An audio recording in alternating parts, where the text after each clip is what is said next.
Olá pessoal, boa noite, tudo bem com vocês? É uma honra estar abrindo este evento, né, na primeira palestrante da primeira jornada multidisciplinar, né, multiprofissional em saúde do idoso, organizado pela Liga Acadêmica em Saúde do Idoso, né, da Unifavip-DEVAI. Hoje eu vou estar discutindo com vocês a respeito da atuação do nutricionista na melhora da qualidade de vida do idoso com câncer, certo? Acometido por essa patologia. Meu nome é Karine Barreto, eu sou nutricionista, formada em 2016 pela Unifavip. Sou especialista em Oncologia e Cuidados Paliativos pela Residência Multiprofissional da SES UNITA. Sou pós-graduada em Nutrição Clínica e atualmente eu trabalho como professora de pós-graduação da Unifip. E para começar, para a gente poder discutir, falar um pouco sobre idoso e sua associação com a oncologia, a gente tem que lembrar um pouquinho, né, como é que surge o câncer? Da onde é que vem o câncer, né? Como é que acontece a oncogênese, que é justamente como a gente fala em relação ao surgimento do câncer. Então essa imagem, ela é bem autoexplicativa, ela é bem clara, né? E diz respeito sobre, nessa primeira fase, as células normais, o conjunto de células formando os tecidos e, consequentemente, na formação dos órgãos. E nessa segunda parte, a gente consegue identificar a divisão celular, né, acontecendo essa divisão, a duplicação do DNA, né, para que haja a multiplicação celular. Porém, nesse momento, a célula pode sofrer com a ação de agentes carcinogênicos e levar a uma mutação no DNA dessa célula. Essa célula acaba perdendo sua função, a sua morfologia, a sua capacidade de morte celular programada, né, que é a apoptose, e começa realmente a surgir daí uma célula tumoral, que começa a se multiplicar de forma desordenada, formando uma massa, né, que a gente chama de tumor, que esse tumor ele pode, né, ter características de metástase, que é quando a célula ela se desprende desse tumor original e se espalha para outros órgãos, certo? Então é algo bem simples, bem clássico, acho que muita gente conhece, mas também para a gente poder relembrar, tá certo? E quais são esses agentes carcinogênicos? A gente divide esses agentes carcinogênicos em dois grandes grupos. O primeiro são os fatores endógenos, são aqueles fatores não modificáveis que a gente gosta de falar. Então, é o fator genético, é o fator hormonal, certo? Como, por exemplo, as mulheres que entram em menopausa. E também o processo de envelhecimento, que é o que a gente vai dar enfoque durante toda essa palestra. Tem também os fatores exógenos, que são aqueles que a gente pode modificar, certo? Ele, como traz essa balança, né, do INCA, ele é responsável de 80% a 90% do surgimento do câncer. São aqueles fatores que a gente pode modificar, que é o quê? O consumo de álcool, cigarro, sedentarismo, a obesidade, né, os hábitos sexuais, hábitos alimentares, radiação solar, exposição a agrotóxicos, certo? Então, esses são funções, são características ambientais que a gente pode modificar. Porém, o envelhecimento a gente não consegue modificar, né? E ele é responsável de 10% até 20% do surgimento dos casos de câncer em todo o mundo. E por quê, né? Como é que a gente pode associar o envelhecimento? Então, a gente sabe que quanto maior a exposição da célula a agentes carcinogênicos, a fatores exógenos, maior a probabilidade do desenvolvimento dessa célula se tornar uma célula cancerígena. Outro fator também são as alterações fisiológicas, né, normais no envelhecimento, como, por exemplo, a redução, né, o enfraquecimento do sistema imune. Então, o sistema imune ele tem um papel extremamente fundamental, né, ele consegue identificar essas células que têm essa alteração do DNA e fagocitá-las, só que o sistema imune, quando ele não está bem fortalecido, né, essas células acabam passando por despercebido do sistema imunológico, certo? Então, são alguns fatores que a gente vai estar associando durante toda a palestra, tá certo? Passando no slide, eu trago esse estudo de Kleber, certo? E colaboradores desse ano ainda, ele publicou um estudo onde ele viu que realmente, como eu estava dizendo para vocês, né, o caso de câncer nos pacientes idosos geralmente se dá devido a hábitos errôneos durante toda a idade do paciente, né? A juventude, quando ele era adulto. E aí eles trazem como tais, né? A maioria dos idosos que tinha esse hábito de fumar e beber, que antigamente era algo social, é tido como um status, né? Como a gente costuma falar hoje em dia. aquele idoso fumar e beber. Então era muita questão também de status, né? E a questão também do uso de protetor solar. Então a gente consegue identificar uma grande parte dos idosos que tem o câncer melanoma, né, que é o câncer de pele, e nem sequer identifica, muitas vezes identifica de forma tardia, não fazem nem cirurgia, devido a essa identificação de forma bem tardia mesmo. Isso se dá porque eles não tinham, né, esse costume de utilizar protetor solar como a gente tem hoje em dia, mas a população mais jovem tem se preocupado muito mais com esse cuidado da pele e tem se protegido, né, por meio do protetor solar, até que a gente consegue ver realmente essa alteração, né? Antigamente não se usava o protetor solar, hoje em dia a gente usa muito protetor solar e aí tem essa deficiência de vitamina D. Então tem muitos estudos que vocês podem ver também em relação a essa associação, né? Com esse cuidado extra que os jovens têm hoje em dia.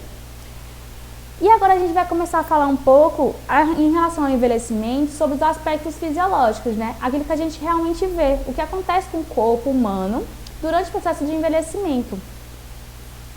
E a gente tem a composição e a forma corporal. A gente vai ver num slide mais pra frente que a composição, né, corporal a gente vê, consegue identificar que muda, modifica, né?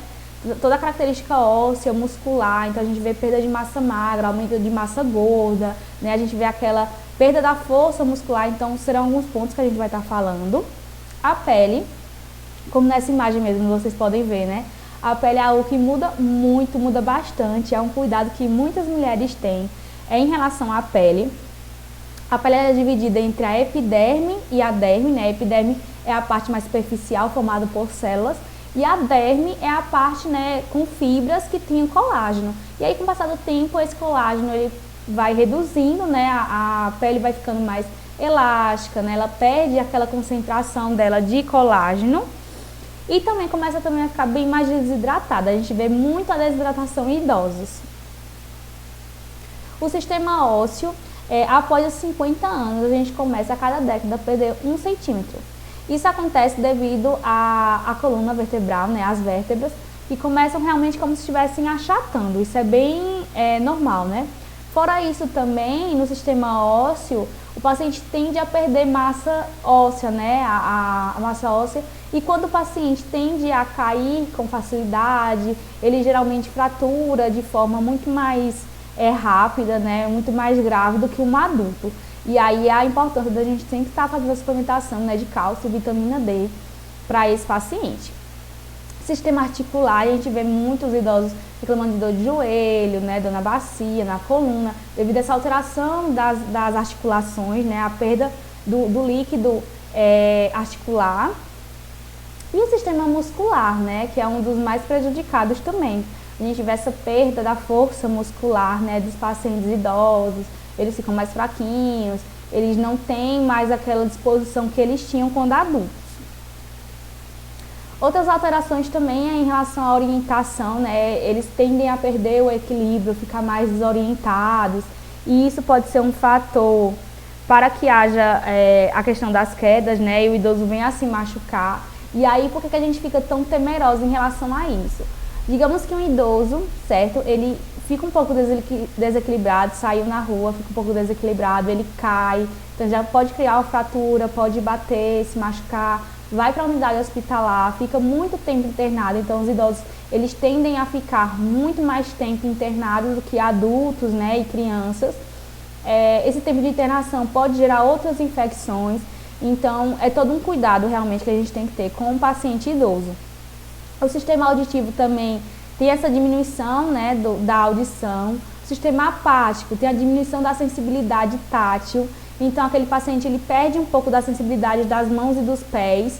E aí a gente tem aquela preocupação, principalmente com aquele paciente diabético, né? Às vezes eles levam um corte, não sentem. E aí esse corte tende a sangrar muito e não parar o sangramento. E a gente fica com toda aquela precaução quando o paciente é um idoso diabético. O sistema paladar e olfato também, que modifica. Muitos deles reclamam que perde o sabor da comida, não tem mais graça. E aí a gente entra com toda a nossa orientação nutricional acerca de utilizar temperos naturais, tentar fazer com que o paciente ele se lembre do gosto da comida, preparar alimentos mais coloridos, sejam mais atrativos, né, visualmente para o idoso. colocar limão, gengibre, canela, para realmente estimular, né, e acrescentar um pouco de sabor a esse alimento. O sistema visual vocês não estão vendo porque tá a minha imagem, mas diminui, né, claro, a gente até é jovem, já começa realmente a perder essa visão gradativamente e com idoso também não é diferente. Esses dados que eu estou trazendo para vocês nesse slide, foram dados resgatados da estimativa de câncer de 2020 pelo INCA, certo? Que associa realmente esses fatores, né? Ao fator do envelhecimento com o surgimento do câncer. Então, no primeiro ponto, a gente fala em relação ao câncer de mama, né? Que não existe somente um fator que está associado ao câncer de mama, a gente sabe que tem diversos fatores, né, associados, até mesmo se você amamentou, se você não amamentou, idade, etnia, enfim, né? E aí, no entanto, a idade acima de 50 anos é considerado o mais importante fator, né, de surgimento do câncer de mama. No câncer de próstata, o principal fator de risco é a idade e a incidência aumenta significativamente a partir dos 50 anos. Os principais fatores relacionados ao maior risco de desenvolvimento de câncer de cólon e reto são idade igual ou superior a 50 anos. Então, a gente tem visto que a incidência de câncer de cólon e reto tem aumentado bastante, né? Então, a gente tem que realmente ter esse cuidado dessa visão de prevenção para esse tipo de câncer em específico. O adenocarcinoma de estômago, que é o câncer gástrico, né? Ele atinge, na maioria dos casos, homens com idade entre 60 e 70 anos. Não quer dizer que não atinge as mulheres, tá certo? A maior incidência são em homens ainda, 60 a 70 anos, e mulheres também a partir de 60. O linfoma não Hodgkin, o risco de desenvolver a doença aumenta até 7 vezes em homens e 6 vezes em homens, né, e 7 vezes em mulheres em idade acima de 70 anos. Então, esses daí são somente alguns tipos de câncer que eu peguei, mas a maioria realmente vem com o envelhecimento, né, um fator de risco para o surgimento do câncer. E agora vamos focar um pouquinho na alimentação, na nutrição, né? Por assim dita, todos esses pontos que a gente está discutindo, cada um deles, tá certo? Sobre como o envelhecimento ele altera, né, o consumo alimentar e, consequentemente, o estado nutricional do paciente. Então, fatores socioeconômicos. Às vezes, na nossa consulta, a gente não tende a perguntar quanto que o paciente recebe, se o paciente ele somente sobrevive com a aposentadoria, se o paciente ele tem uma rede de atenção, né, que dê esse suporte para ele financeiro, se ele tem filhos, tem netos, que dê esse suporte financeiro para ele, ou se ele apenas tem a aposentadoria de um salário mínimo para pagar as contas de casa, alimento, medicamento e consultas, né? Às vezes a gente tende a não perguntar, mas esse é um fator extremamente importante. Por quê? Por exemplo, eu não posso passar um suplemento para esse meu paciente se ele não tem condição de comprar. Então, além desse paciente se sentir realmente constrangido por não conseguir comprar, algumas vezes compra com uma dificuldade enorme, né? E aí acaba não aderindo ao tratamento porque não conseguiu comprar, não volta para a nutricionista porque fica com vergonha porque não conseguiu comprar. Então, a gente tem que sim estar perguntando essa questão da condição socioeconômica. Porque se esse meu paciente ele não tem condição de comprar um suplemento, eu posso ver outras alternativas para poder aumentar esse consumo calórico desse paciente sem precisar, né, de suplemento, ou então encaminhar ele para o serviço social para ver se esse paciente ele se encaixa em algum programa, né, que tenha o perfil dele para ele poder conseguir esse suplemento pela prefeitura, enfim, pelo estado. Outro ponto também são alterações fisiológicas, né, que a gente discutiu. Então, o idoso, ele tende a perder o olfato, o paladar, perde os dentes, às vezes a gente esquece, eu nem sei se tem um pouquinho mais na frente, mas eu acredito que sim, né? Perde os dentes, é um paciente que tem pouca salivação, é um paciente que não consegue mais comer comida normal, tem que ser tudo pastoso, que tem azia com qualquer coisa, que tem alteração intestinal por qualquer besteira que ele come, toda vez tem que ser comida do dia, é o que eles referem muito, né? Tem que ser todo dia comida, preparada no mesmo dia, se comer de um dia para o outro, mesmo ficando na geladeira, fica se sentindo mal. Então, são esses alguns cuidados que a gente tem que ter com o paciente também. Aparelho digestivo, né, como eu disse, alguns tendem a ter essa alteração intestinal, percepção sensorial, capacidade mastigatória, né? Às vezes eles têm a dentadura, mas não utilizam, não gostam de usar. E às vezes também, às vezes a gente fala, eu vou passar uma dieta pastosa pro senhor, só que mesmo sem os dentes, ele não gosta de comida pastosa, ele gosta realmente de comer na consistência livre. Então a gente libera, né? Se ele já tem esse costume, é tranquilo. Alteração na composição e no fluxo salivar e na mucosa oral. E aí nesse ponto é extremamente importante a gente estar encaminhando esse paciente para dentista, né, para o profissional de odontologia, para que ele faça uma avaliação mais detalhada, mesmo sem o paciente ter os dentinhos, enfim, para que ele faça orientação em relação à higienização de forma correta, né, como é que deve ser higienizada a prótese, como é que ele deve higienizar a gengiva, a língua, porque a saúde oral faz muito bem para a alimentação. Então, a boca é a porta de entrada do alimento. Se a gente tem uma boca toda suja, infeccionada, a chance desse paciente vir a desenvolver alguma alteração gastrointestinal, né, são grandes. Alteração na estrutura e na função do esôfago, alteração na estrutura e função do estômago, principalmente devido ao uso de medicamentos, que a gente vai comentar um pouquinho mais na frente, e intestino, né, alteração de pâncreas, alteração na estrutura e na função de fígado e vesículas biliares. A gente tem identificado muito paciente que fez retirada de vesícula. E às vezes eles não relatam que não tem a vesícula para o profissional de saúde. Às vezes já faz tanto tempo que ele retirou a vesícula que para ele é algo normal, tá certo? Então sempre realmente perguntar, o senhor fez alguma cirurgia? Sempre tá perguntando para ele poder ficar um pouco mais orientado e te passando as informações certas. Diminuição da sensibilidade à sede. Isso daí as nutricionistas ficam loucas, realmente, porque o idoso ele tende a desidratar com uma facilidade enorme. E eles também não sentem sede, né? Eles têm essa dificuldade, é fisiológico deles. E aí a gente sempre tem que realmente estar calculando a quantidade hídrica desse paciente, que a gente vai falar um pouquinho mais na frente, e estar repassando para ele e para os familiares, que ele faça esse controle diário. Que pode ser chá, né? Se ele não gosta da água, pode ser um refresco, aquele suco só com aquele gostinho, que ele pode estar, se ele não for diabético, estar consumindo água de coco, certo? Para realmente ver se estimula esse consumo hídrico, né, do paciente idoso.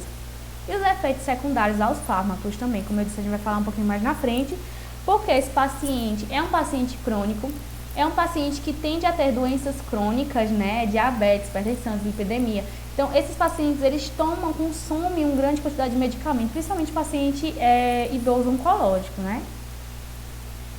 E só para lembrar para vocês, tá certo? A palavra-chave tá no slide. Quem não viu agora, daqui a pouquinho eu vou passar novamente, tá certo? Bem, como eu estava dizendo para vocês, a composição corporal, certo? A massa magra. Então, o homem, ele tem de 15 a 20% a mais de massa magra do que a mulher, né? E aí, com o passar do tempo, né, após os 30, o metabolismo do homem e da mulher começa a ficar mais lento, com o início do processo do envelhecimento. Então, eles tendem realmente, né, sabe aquelas pessoas que comem e não engordam? Então, é realmente devido ao metabolismo, né? A gente sabe que tem também essa relação do metabolismo. Só que com o passar do tempo, esse metabolismo ele começa realmente a reduzir. A gente começa a ter a perda da massa magra, se não tiver o estímulo, claro, a prática da atividade física. E a gente começa a ganhar mais massa gorda, né? E é mais difícil a gente perder essa massa gorda. E agora vamos para o cuidado propriamente dito com o paciente oncológico idoso, tá certo? As características nutricionais. Bem, a primeira é a avaliação nutricional, né? Então, depois que a gente faz toda a anamnese, pergunta, faz as questões para o paciente acerca da condição socioeconômica, da idade, qual o tipo de câncer, quando ele descobriu, se ele vai passar por algum processo cirúrgico. Então, eu gosto de perguntar muito em relação à doença. Quando foi que ele percebeu que tinha alguma coisa errada? Ah, doutora, foi quando eu comecei a perceber que eu estava perdendo muito peso, que eu estava vomitando sangue, que eu estava sentindo uma alteração no meu peito, estava sentindo um tumor, não estava me sentindo bem, estava ficando fraquinho. Então, eu sempre gosto muito de pegar todos esses dados. Em relação à avaliação nutricional, eu gosto muito de salientar que vocês não peguem apenas a avaliação antropométrica. Existem várias formas de a gente estar avaliando o paciente que não seja apenas pela antropometria, né? Então, o que é que a gente pode utilizar? A gente pode utilizar os recordatórios alimentares, certo, desse paciente. Às vezes a gente pensa que ele come realmente bem, mas o paciente só faz 3 refeições ao dia, de forma monótona. Ele pode até dizer para você que come fruta, eu como fruta e verdura, mas quando ele relata que ele comeu no dia anterior, ele não comeu fruta e verdura, nem uma semana atrás, ele há muito tempo que ele não come, é realmente semanalmente. Então, existe também a avaliação subjetiva global, produzida pelo próprio paciente, né, que é padrão ouro, para avaliação de paciente oncológico. Vocês também podem estar utilizando. Na área hospitalar, a gente utiliza muito a NRS 2002, né, para poder fazer essa avaliação do paciente de forma mais prática, já que a avaliação, a NRS, ela é mais fácil, né, de ser aplicada.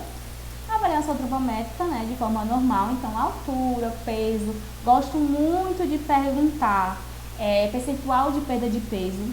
Eu acho extremamente importante a gente perguntar. Há 3 meses atrás, quando o senhor descobriu essa doença, há 6 meses atrás, há 1 mês atrás, qual o peso do senhor? A gente realmente vê se esse paciente ele tem uma perda de peso. Eu já cheguei a ter pacientes que tiveram câncer gástrico, idosos, que tiveram mais de 40% de perda de peso em 2 meses, 3 meses. Então, assim, é uma perda de peso enorme, né? É absurda.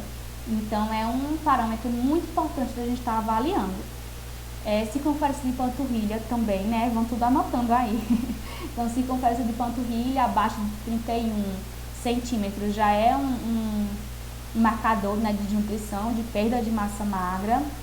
Circunferência de braço. E aí lembrar, gente, às vezes as pessoas pegam circunferência de braço, mas qual a adequação, né? A circunferência de braço, ela tem que dizer alguma coisa. Então, vocês fazem a circunferência, vai lá naquela formulazinha, vê o P50 da idade do paciente, certo? E aplica na fórmula, tá bom? A gente não pode somente jogar a circunferência de braço 20, certo? Mas o que é que esse dado me diz? A gente tem que lembrar, quando ele vai fazer uma evolução nutricional, a gente vai fazer uma evolução no prontuário do paciente, a gente tem que escrever de forma clara para todos os outros profissionais, para que quando o médico, se o médico quiser saber, se o enfermeiro quiser uma orientação, ele pegue uma orientação, né, uma prescrição da nutricionista e ele entenda o que está ali. Então, circunferência de braço 20, um fator de desnutrição, o IMC do paciente tal, desnutrido, grau 1, certo? Então, a gente tem que sempre estar dando esse diagnóstico, tá certo?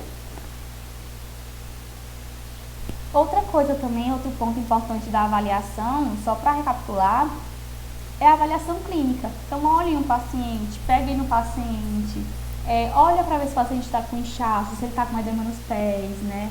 Isso pode ser devido a vários fatores, pode ser baixa da albumina, né? Ele pode estar desnutrido, ser um dos fatores de desnutrição. Então, sempre olhem o paciente, perguntem, tenham calma na hora da consulta, né? Para poder atender esse paciente de forma de você captar o máximo de informação possível. A consistência, né, e característica também da dieta. Então, as pessoas, como eu estava falando, né, os idosos eles tendem a perder esses dentes. E a gente tende realmente, consequentemente, a colocar uma dietinha mais pastosa para eles. Mas, como eu disse, tem alguns que não aceitam a dieta pastosa, eles gostam realmente da consistência livre. Então, vai muito da aceitabilidade do paciente. Então, perguntar se o paciente está aceitando bem a dieta naquele dia. Ah, não, que tal se a gente mudar essa consistência, deixar um pouquinho mais molinho? O senhor não vai se sentir que vai ser melhor? Vamos fazer um teste? E aí, testa com o paciente, mais tarde vai lá, pergunta para o paciente o que ele achou. Se ele não gostou, destroca, muda, enfim. Tudo para realmente ficar, melhorar, né, a qualidade de vida desse paciente. A consistência. A característica da dieta, a gente vai falar um pouquinho mais na frente, tá certo? A via de alimentação. Então, se o paciente está com câncer, por exemplo, de esôfago, então a gente sabe que a gente não consegue muito alimentar ele durante muito tempo pela via oral, porque esse esôfago, ele tende a fazer uma estenose, que é o alargamento, né? O lumen do esôfago, ele reduz. Então, a gente não consegue fazer com que o alimento ele passe, muitas vezes somente dietas líquidas. E aí o paciente não consegue se alimentar apenas por líquido, né? Sobreviver apenas por líquido. Tendo em consideração que o câncer é uma doença altamente catabólica, né? Que necessita de muita caloria. Então, a gente tende realmente a passar a sonda, né? Nasoentérica ou então a nasogástrica, tá certo? Que é aquela que vai do nariz, nasogástrica até o estômago, nasoentérica no intestino. Essa forma de alimentação a gente vê muito em câncer de esôfago, câncer oral, né, cabeça e pescoço. E os médicos, é um protocolo aderido, que alguns médicos, antes de eles começarem a radioterapia, eles já fazem essa passagem de sonda, apesar do paciente estar se alimentando pela via oral, só por uma forma de como é que eu posso explicar? Só para deixar ali. Então, se o paciente ele vinha a intercorrer e a gente não conseguir mais alimentar ele pela via oral, a gente inicia a interal, certo? Mas geralmente a parenteral ela não é indicada, né? A parenteral é de alto custo, é uma dieta mais a nível hospitalar, então é muito difícil o paciente ele se manter com a parenteral e também não é indicada, né? Uma vez que ela não é tão fisiológica. E o sistema digestivo, o sistema absortivo do paciente, ele está tudo ok, certo? Ao menos que seja um câncer de intestino, o paciente esteja a nível hospitalar, e aí a gente vê realmente a necessidade de uma dieta parenteral para esse paciente. Acompanhamento dos demais profissionais de saúde. Então, como a gente está numa liga, né, num evento multi, eu não posso deixar de falar da importância dos outros profissionais, né? Trabalhar em forma de equipe. Então, realmente entender a totalidade do paciente, saber que esse paciente não é apenas o aspecto nutricional, mas também encaminhar para dentista para ver essa característica oral, encaminhar para o serviço social para fazer um acolhimento desse paciente, encaminhar para o físio para a melhoria da qualidade de vida, para que esse paciente ele reduza as dores articulares, que ele tenha uma melhor motilidade. Então, todos os profissionais estão dando uma orientação para esse paciente, farmacêutico também, como forma de orientar acerca dos medicamentos, certo? A hora, a quantidade, qual o melhor momento para poder tomar esse remédio, com o que, né? Antes, depois da alimentação. Então, o farmacêutico dá um suporte incrível nessa conduta. Esse quadrinho é do Consenso Nacional de Nutrição Oncológica, tá certo? O mais recente, se eu não estou enganada, é de 2016 a 2018. Me fugiu agora na memória. Mas só vocês colocarem na internet, Consenso Nacional de Nutrição Oncológica. Nele, você vai encontrar recomendação nutricional para todos os pacientes oncológicos, desde criança, adultos até os idosos, tá certo? E aí eu trouxe para vocês o de idoso, que vem a necessidade energética, né? Sem estresse, que é de 25 a 30, que é a dieta normal. Mas esse paciente sem estresse, eu acredito que seja o paciente pós-tratamento, enfim. Eu nunca passei somente 25 a 30 para o paciente oncológico. Lembrando que o paciente oncológico é um paciente que tem um aumento dessa demanda energética. Um estresse leve, de 30 a 35, então já é uma dieta hipercalórica, né? Ao peso atual, para que tenha esse ganho de peso. Estresse moderado a grave, mais de 35 calorias por quilograma de peso atual, tá certo? Em caso de sepse, de 25 a 30 por peso atual, e no caso de obesidade desse paciente, de 21 a 25 calorias por quilograma de peso atual. Muita gente me pergunta acerca da questão de pacientes obesos, obesos, né, oncológicos. E aí, como é que deve ser a nossa conduta? Bem, a gente não pode estimular que esse paciente, durante o tratamento quimioterápico, durante o tratamento oncológico, ele venha a evoluir com a perda de peso, certo? A gente tem que realmente cuidar para que ele não ganhe peso. Depois do tratamento, a gente faz realmente a reeducação alimentar e aos poucos a gente faz com que esse paciente ele venha a perder peso de forma saudável. Uma vez que a gente tem que relembrar que um dos fatores de risco para, né, o surgimento, para a recidiva de câncer é a obesidade. Então, durante o tratamento quimioterápico, certo? A gente não estimula a perda de peso, a gente controla o ganho do peso. Após o tratamento, a gente estimula de forma gradual, certo? A perda de peso. Quais as recomendações proteicas, né, para esse paciente?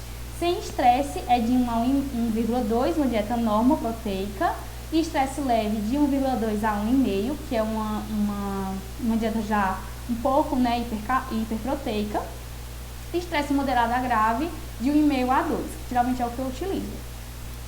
Então eu gostava muito de utilizar uma dieta 1,5, 1,6, 1,8, dependia realmente muito das características da avaliação do paciente oncológico. E as recomendações hídricas, que a gente não pode esquecer de forma nenhuma, tá certo? Colocar lá bem claro para o paciente que você tem que tomar tantos ml de água por dia. Deixar realmente bem claro, tanto para o paciente como também para os acompanhantes. Então tem que ser de 30 a 40 ml por quilograma de peso atual, tá certo? Faz na frente do paciente mesmo, de forma bem rápida, né? Bem simples para ele. Você tem que tomar no mínimo tanto e no máximo tanto, certo? Fechar essa quantidade com o paciente é muito importante. As recomendações de vitaminas e minerais segue a recomendação certa da ASBRIS, tá bom? Espero que não tenha ficado nenhuma dúvida. Qualquer coisa, se vocês tiverem alguma dúvida, né, vocês anotem, certo? que daqui a pouquinho, quando terminar a palestra, eu vou estar no meeting com vocês, tá bom? Numa plataforma. E aí vocês podem tirar qualquer dúvida acerca do assunto online comigo, tá certo? Interação droga-nutriente. Então, lembra que a gente tinha falado da relação dos medicamentos? Que o paciente oncológico, né, o paciente idoso, ele tende a consumir uma grande quantidade de medicamento e que esses medicamentos geralmente, né, têm essa interferência em alguns nutrientes. E aí a gente vem com um clássico, que é o que eles mais utilizam, que são os protetores gástricos, né, os omeprazóis da vida. Eu tenho omeprazol, ranitidina, cimetidina. Esses protetores gástricos, né, eles reduzem a secreção ácida do estômago e, consequentemente, eles reduzem a absorção de vitamina B12 e também reduzem a digestão de proteínas. Então, o paciente ele tende a se sentir mais cheio, de forma mais rápida, ele passa mais tempo empachado, como eles gostam de falar, né? Ele fica empachado, não estou me sentindo bem, estou parecendo que eu engoli uma pedra, né? Aí eu não quero comer, então almoça e não quer lanchar, e aí a gente já tem essa perda de calorias, certo? De consumo calórico, né, desse paciente. Todos esses fatores vão levar a cansaço, cãibra, anemia, sono, né, complicado, depressão, dores musculares, perda de apetite, desnutrição, diminuição da imunidade, anemia. Então a gente tem que realmente ter muito cuidado e realmente perguntar se tem a necessidade de fazer esse uso desse protetor gástrico, certo? Então a importância da comunicação entre o médico, a nutricionista e o farmacêutico, né? Orientar esse paciente, ver quais são esses medicamentos que esse paciente está tomando, certo? E orientar, ó, esse medicamento aqui com o farmacêutico, né? Seria melhor se ele comesse depois do almoço, já que ele agride um pouquinho o estômago, esse paciente estaria com o estômago mais cheio, não tem nenhuma interação, nutriente, droga nutriente comprovado, certo? Então a gente realmente vê algumas estratégias para melhorar a qualidade de vida desse paciente da gente, ok? E aí a gente não pode esquecer de falar sobre o cuidado paliativo, né? O cuidado paliativo na oncologia, ele realmente se torna uma base, principalmente quando a gente fala do paciente idoso. Então, um paciente que já vem, né, no percurso final da vida e é um paciente que vem sofrendo com uma doença tão crônica como o câncer, né? E aí, qual o papel da nutricionista? Então, cabe ao nutricionista identificar as necessidades nutricionais e de hidratação, tá certo? Avaliar precocemente, intervir de modo preventivo. Eu gosto muito de trazer o cuidado paliativo como uma médica daqui de Caruaru ela fala, certo? Então, o cuidado paliativo, ele se inicia junto com o cuidado curativo. Conforme o cuidado curativo, ele vai reduzindo, né? Ele vai se tornando ineficiente, o cuidado paliativo ele vai se intensificando. Então não é que acabou, não tem mais cura, a gente não tem mais o que fazer, é que a gente vai começar o cuidado paliativo, não. O cuidado paliativo ele vem de muito tempo antes. E o cuidado paliativo ele vai englobar o paciente, os familiares e os profissionais de saúde também, certo? Auxiliar a equipe multiprofissional na tomada de decisão. Então, eu já vi muitas tomadas de decisões onde a nutricionista, um paciente de cuidado paliativo, desnutrido, fazer um procedimento cirúrgico pode ser muito arriscado, porque esse paciente ele pode não conseguir fazer um processo de cicatrização correto, né? O paciente está desnutrido, então já não consegue se alimentar bem, certo? E aí a importância da gente se mostrar perante, se mostrar forte, né? Perante os outros profissionais também, tá certo? Garantir a autonomia do paciente quanto à sua alimentação. Isso é extremamente importante. Eu já vi paciente que se recusava a comer porque o acompanhante queria dar na boca do paciente. E aí a gente orientou, o paciente relatou pra gente, eu não quero comer porque eu não sou bebê, eu sou um adulto. Então eu quero comer, quero me alimentar. E aí a gente dava a colher pro paciente, o paciente se lambuzava todo, mas era a autonomia dele. Então assim, ele já estava acamado, ele já não conseguia se levantar, ele não conseguia tomar banho sozinho, ele não conseguia ir no banheiro sozinho. E a única coisa que ele achava, né, que conseguia ainda fazer era se alimentar. E os acompanhantes de forma protetora estavam tirando isso dele. E aí a gente conseguiu, certo? Ele se lambuzava todo, mas era uma autonomia dele, era algo que trazia prazer para ele, certo? Que era se autoalimentar, uma coisa que a gente, né, faz com um cotidiano, que ele tinha perdido essa autonomia. Garantir, proporcionar uma melhor qualidade de vida ao paciente e o papel preventivo, né, de possibilitar meios e vias de alimentação. Então, até que ponto eu devo passar uma dieta, uma sonda nesse paciente? Até que ponto eu devo fazer uma GTT, uma jejunostomia nesse paciente? Até que ponto realmente esse paciente ele deve ser submetido a um procedimento desse, certo? Então, isso tudo tem que ser sentado com a equipe multi e ser discutido acerca do paciente. Avaliação nutricional. Então, a gente realmente faz uma avaliação nutricional com o paciente, geralmente o paciente em cuidado paliativo é um paciente que está acamado, né? E aí ele geralmente não consegue se movimentar bem. E eu gosto muito de utilizar o parâmetro de circunferência de braço e circunferência de panturrilha.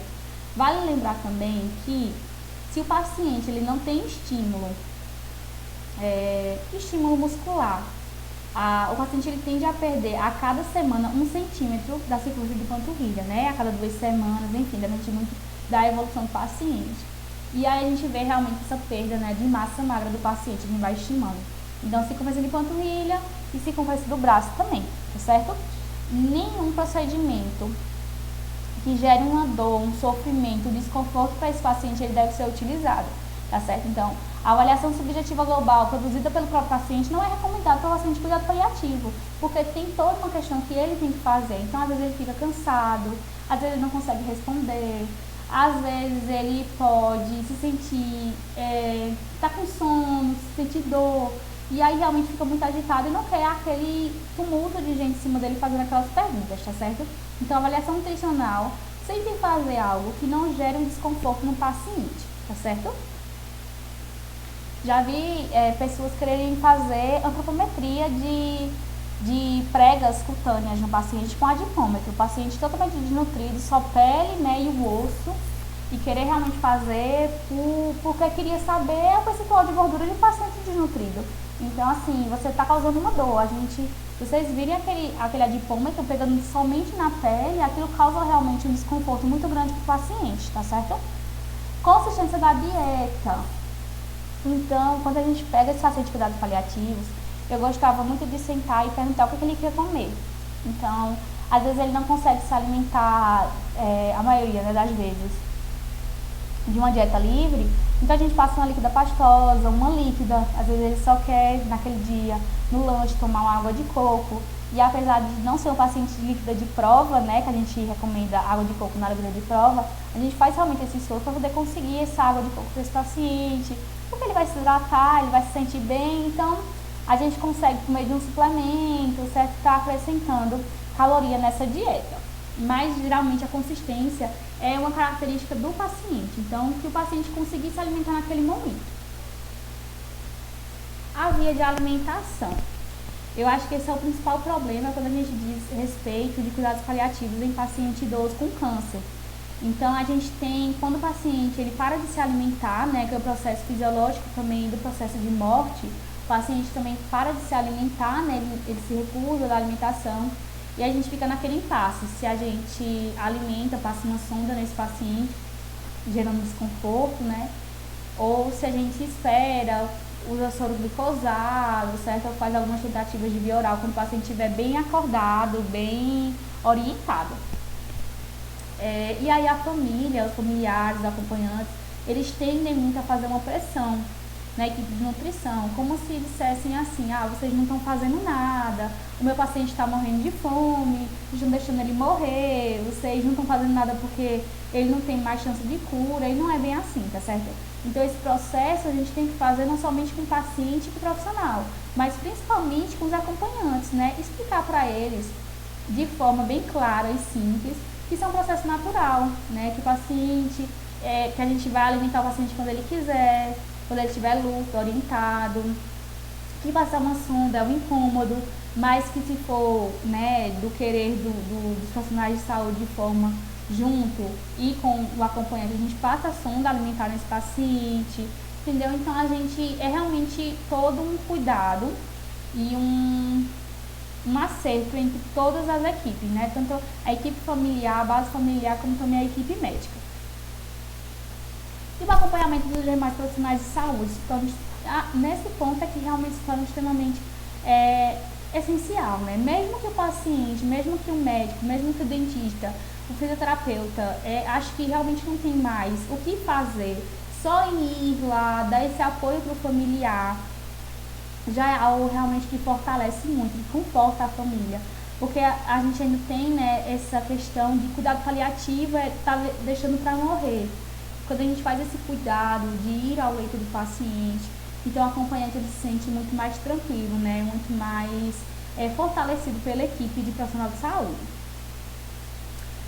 Em relação às recomendações calóricas, proteicas, enfim, a maioria dos estudos ela não descreve detalhes da quantidade de calorias e proteínas, tá certo? Alguns estudos, poucos, eles relatam que deve ser uma dieta hipercalórica e hiperproteica para amenizar a perda ponderal e oferecer benefício e cuidado ao paciente. Então, eu ofereceria uma hipercalórica e hiperproteica sim, mas para reduzir o volume da dieta. Então, se esse paciente ele não consegue se alimentar muito bem, né, comer em grande quantidade, então eu aumento a caloria e a proteína desse alimento, né, geralmente com suplementação, e dou um aporte menor, um consumo menor de alimentos para esse paciente, que geralmente é o que eles conseguem, né, se alimentar. Essa orientação de cuidados paliativos é do Consenso Nacional de Nutrição Oncológica de 2005, mais antigo. O atual ele não traz a relação dos cuidados paliativos, né, do paciente oncológico, mas esse último traz, né, e ele traz que a caloria deve ser de 20 a 35, então ele parte de uma dieta normocalórica até uma dieta hipercalórica. Proteína de 1 grama a 1,8 por quilograma de peso atual, do mesmo jeito, uma dieta normoproteica até uma hiperproteica, ingestão hídrica de 30 a 35 ml por quilograma de peso, e se for idoso, 25 ml. Aí a gente realmente parte dos dois extremos, e aí fica muito a critério do profissional de saúde, né?